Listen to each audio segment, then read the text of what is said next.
Hi, everybody. Welcome to a new webinar. This is a new day, new topic, and we are so excited. We are here with Dina Ghobashy. She is Director of Global Education Transformation at Microsoft. Actually, I will introduce her first. Her background includes leadership roles at Intel, the French American International School in San Francisco, and Education Without Walls. And she also serves on UNESCO SDG4 High Level Steering Committee. She holds a degree from Columbia University, West Virginia University, and Cairo University. You are a big boss, Dina. How are you? Thank you so much, Alejandro. I'm super humbled. I'm doing great. How are you? Doing really well. Like here at this time, like now I'm in Chicago. You are in SF, but yeah, really excited to see you. By the way, for all the audience, we met in Harvard conference about education and artificial intelligence, and she was a speaker there, and it was like just amazing her talk. So we are so glad that she had time to be here. Thank you so much for having me, Alejandro. Really appreciate it. And I remember when we met a year ago, it was such a fantastic conference on AI and the global south, and it was extremely timely. So I'm glad to see that the momentum continues. Thank you. Totally. So everything has been changing a lot also like during the past year. It was like really fast by then. It was something like a hot topic and still it is. Mhm. So let's see how education also moves at different speed. So it's like really great and interesting time Mhm. for the mix of education and AI and new technologies. Agreed. Agreed. We'll talk about this in my talk here in a few seconds. Perfect. By the way, just a small comment, like we were preparing for this like some minutes ago, and it was like, by the way, where did you prepare the presentation? Like in what program? And what did you what was your answer, Dina? I was like, are you serious? You're asking a Microsoft employee which tool do I use to prepare presentations? Come on. The one and only PowerPoint. The super powerful, like the PowerPoint. Yeah, exactly. Well, thank you. Thank you. I just wanted to share with everybody this that great moment. By the way, share your questions or comments like in the platform where you are watching this. We will have at the end 10 minutes for a Q&A. And now the stage is yours, Dina. Thank you so much. Thank you. Thanks, Alejandro. Let's take it away. Let's go.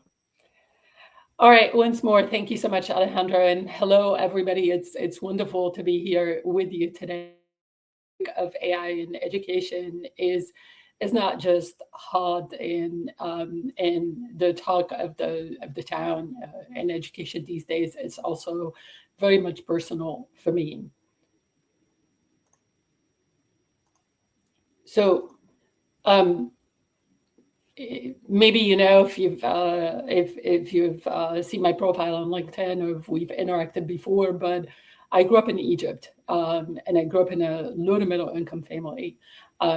We didn't have vacations. We didn't go on trips. My dad was always busy. He was working really hard to provide for us. Um, but my dad had one rule when I was growing up. If the ask was education related, the answer was always yes. Otherwise, I was stuck at home all school holidays, pretty much not able to go anywhere.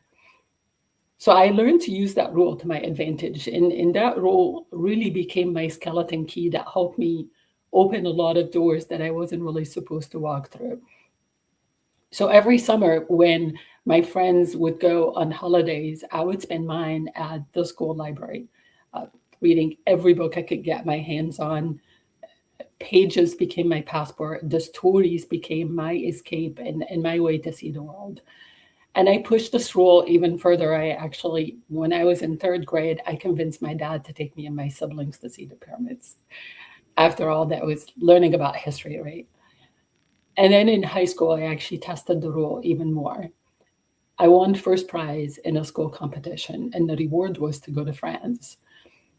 I wanted to go so bad, but I grew up in a society, Egypt, where conservative norms really dictate what a 16-year-old girl could or should do.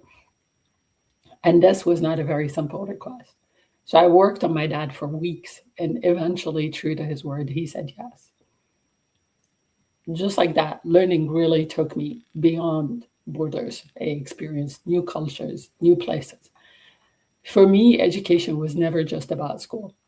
It was my card to experience the world. It was the way for me to become independent, to choose my own path in life.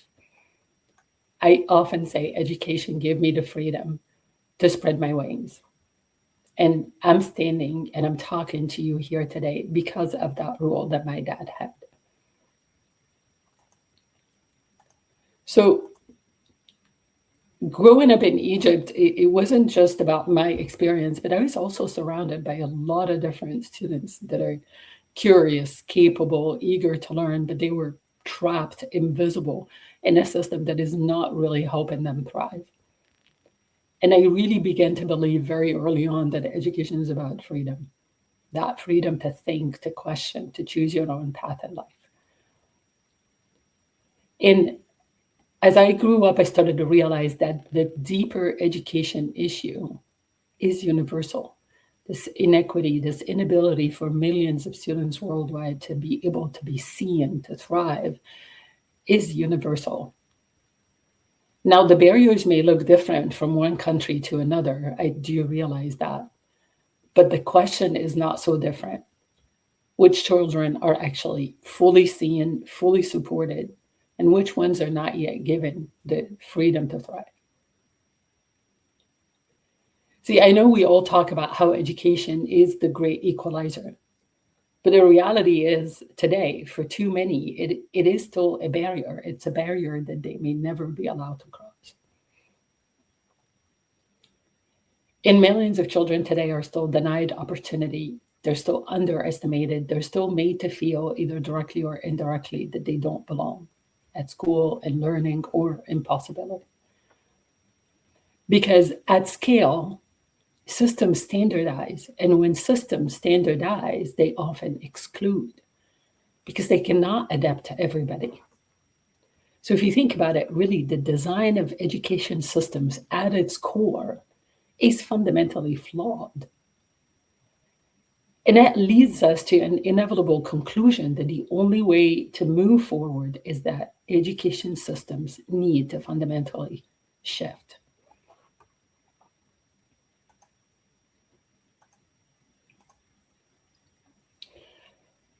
That's why there's always been excitement about technology and education. Every time a new tool comes out, we're all excited, we're all over it. And there is a ton of hype. That's the one that's going to disrupt education because we're really waiting. We're so eager to find a solution to the inherent education challenges. We've looked to technology to help us address some of these tough challenges. But until now, most of those tools ended up actually operating within the same constraints that we are trying to overcome in education.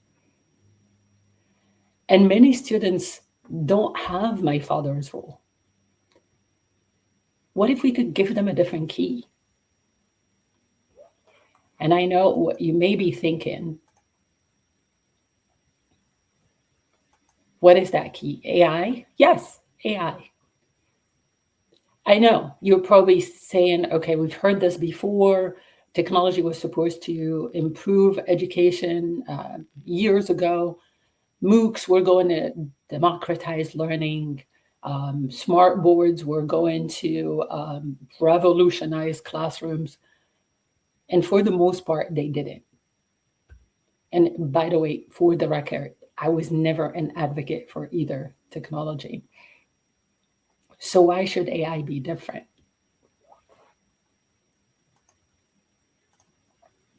I'll tell you. What makes AI different is that it's a general purpose technology. It gives us the potential to actually redesign parts of the system itself so that education could finally be done with students, not for students, not to students. So when I talk about AI in education, I'm not just talking about learning tools. I'm talking about the opportunity to break cycles of exclusion and rewrite the future for millions of children around the world. And it's not going to be by replacing teachers.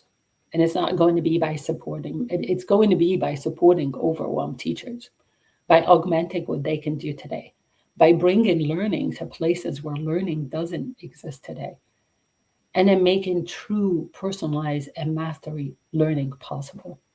All the dreams we had and haven't been realized till now. So AI adoption is like nothing we've seen before when it comes to technology. You might argue that education has always been slower to adopt new technology, and Alejandro was talking about this earlier. No matter how quickly the rest of society moves, education has always been slower. But look at this. Education, the industry long known for slow adoption, is now one of the top 3 industries adopting AI at speed. And for the first time, that adoption is not being led by institutions standardizing things. It's actually being pulled into classrooms by students themselves, by educators themselves. We have statistics that show that 93% of students and 81% of educators are already bringing their own AI to schools, often ahead of governance, security, and safeguards that are needed to use them responsibly. So let me show you what that looks like in practice.